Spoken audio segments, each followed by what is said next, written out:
परम संत रविदास जी फरमाते हैं कि रविदास रात न सोइए, दिवस न लीजिए स्वाद, निज दिन प्रभु को सुमरिए, छोड़ि सकल प्रतिवाद। प्यारे सज्जनों, कौन क्या करता है, कौन क्या कहता है, कभी भी झंझट में मत पड़ो। उसकी क्या जात बिरादरी है, वो कौन से गांव का रहने वाला है, उसका घर कहाँ है, इनको पूछ करके अपना समय क्यों बर्बाद करते हो। अरे ये सब इसी पृथ्वी पर, इसी आकाश के नीचे रहते हैं। छोड़ दो तेरे और मेरे नाम पूछने का झंझट। लोग यात्रा में जाते हैं तो सामने वाले को निहारते हैं, उससे पूछते हैं भाई कहाँ के हो, किस गांव के हो, किधर से आए हो। अरे भाई हमारा गांव तो ब्रह्म है, हम वहीं से आए हैं, उसी में खेलते हैं और उसी में समाप्त हो जाएंगे। लेकिन इस भाषा को समझने वाला शायद ही कोई मिले। सब लोग इस मुर्दे शरीर का ही नाम पूछते हैं, उसका गांव पूछते हैं, कहाँ से आए हो।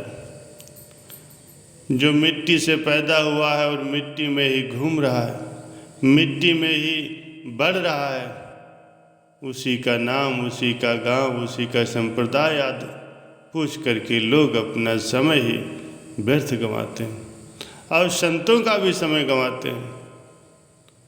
तुम्हारा नाम, तुम्हारा गांव अगर पूछ करके तुमने जान भी लिया तो क्या होगा, तुम्हारा बेड़ा पार हो जाएगा। तुम्हारे अपने निज घर को, अपने असली घर को तुमने आज तक नहीं देखा है। तुम्हारे निज घर का पता तुम दूसरों से भी नहीं पूछ सकते और स्वयं भी नहीं जानते। लेकिन संत तो तुम्हें उस सच्चे पते को बता रहे हैं, तुम्हारे निज घर का पता बता रहे हैं, फिर भी तुम अपने घर के पते को नहीं समझ पा रहे हो।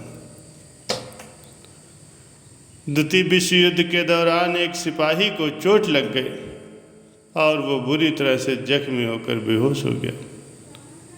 साथी उसे अपनी छावनी में उठा लाए, डॉक्टरों ने इलाज किया तो वो अच्छा हो गया, लेकिन अपनी स्मृति को उसने पूर्णतः खो दिया। मनोवैज्ञानिकों को भी लाया गया लेकिन कोई फर्क नहीं पड़ा। अपना नाम, पता, कार्ड आज वो सब कुछ खो बैठा था। मनोवैज्ञानिकों ने सलाह दी इसे अपने देश में घुमाया जाए और जहाँ इसका गांव होगा, घर होगा, वहाँ इसकी स्मृति वापस जाग जाएगी और स्वयं ही अपने घर चला जाएगा। तब इसका पता चलेगा कि ये कौन है, वो कहाँ से आया है। इसके पश्चात उसके लिए व्यवस्था की गई। 2 आदमी साथ भेजे गए। इंग्लैंड के सभी रेलवे स्टेशनों पर उसे उतारा गया। साइन बोर्ड दिखाए जाते, शायद वो अपने गांव का साइन बोर्ड देख लेता और स्मृति उसकी जाग जाती। लेकिन वहाँ भी स्मृति उसकी नहीं जागी। साथी उसके निराश हो गए। वे अब सब लोकल ट्रेन में यात्रा कर रहे थे। एक छोटा सा गांव आया, वहाँ गाड़ी रुकी। साथियों ने सोचा कि इसे नीचे उतरवाना व्यर्थ है, लेकिन चलो चाय पीने के लिए नीचे उतर ही जाते हैं। वो फौजी अपनी स्मृति की गहराई में उसका गांव, उसका नाम चला गया।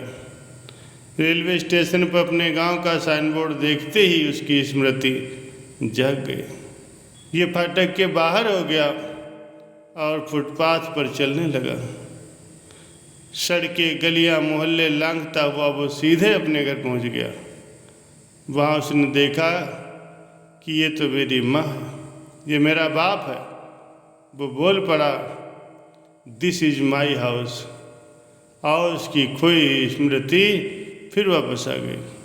प्यारे सज्जनों, इसी तरह तुम्हें सद्गुरु भी अलग अलग प्रयोगों से, अलग अलग सुख और दुख के थपेड़ों से, अनेक प्रक्रियाओं से तुम्हें यात्रा कराते हैं, ताकि तुम कजातित अपने गांव की गली को देख लो, शायद अपना पुराना घर देख लो जहाँ से तुम सदियों से निकल कर के आए हो, और उस घर की स्मृति तुम खो बैठे हो।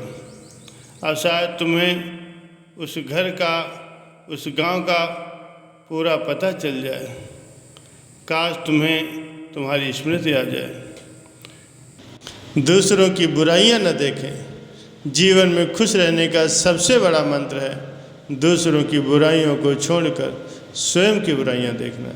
बहुत से लोग ऐसे होते हैं जो खुद को छोड़कर दूसरों की बुराइयां देखते हैं, उसको नीचा दिखाने की कोशिश करते हैं। ऐसे व्यक्ति उन लोगों की बुराइयां देखने से पहले खुद की बुराइयां देखें। इस दुनिया में प्रत्येक व्यक्ति खुद की बुराइयों को देखे और उन्हें सुधारने की कोशिश करे। इससे दुनिया से बुराइयों का नाश हो जाएगा। इसी को लेकर के ये दोहा बहुत ही प्रसिद्ध है। बुरा जो देखन मैं चला, बुरा न मिले आ कोई, जो दिल खोजा अपना, मुझसे बुरा न कोई।